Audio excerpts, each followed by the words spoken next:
লটকন লাগাইলে ভাই ধৈর্য লাগবো। এটা যা হামুড়ি লাগায় অনেক লাভ এরকম না, ধৈর্য সহকারে থুয়ে দিলে দেখা গেছে আপনার বাড়িতে 10টা গাছ আছে, বছরে আপনার ধানের টাকা এসে যাবো 20,000 30,000 40,000 বিক্রি আসে এরকম আর কি। আর যদি কেউ বেশি রোপণ করে, ভালো জাতের গাছ রোপণ করে, তা আশা করা আলহামদুলিল্লাহ ওইখানে লাভবান হওয়া যাবো। তো যারা বেকার ঘুরি অনেক সময় জায়গা পতিত হয়ে রয়েছে, এরকম জায়গা লটকন করা ভালো।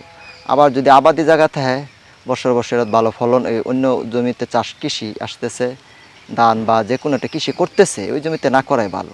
কারণ দীর্ঘমেয়াদী তো দেখা গেছে একটু সময় লাগে, সেক্ষেত্রে লটকনে কিছু একটু সময় দিলে পরে ইনশাল্লাহ লাভের মুখ দেখা যায়। একটু ধৈর্য লাগবে আর কি, ধৈর্য সহকারে রোপণ করতে হবে।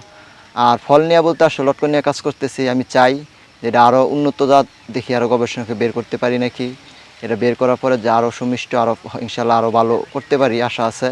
এবং এই ভালো যাত্রা আমি চাই সারা বাংলাদেশ জুড়ে ছড়ায় দিবার, এবং যারা নতুন করে রোপণ করবে তারা যেন ভালো জাতের জাত দেখে তারপর রোপণ করে। এই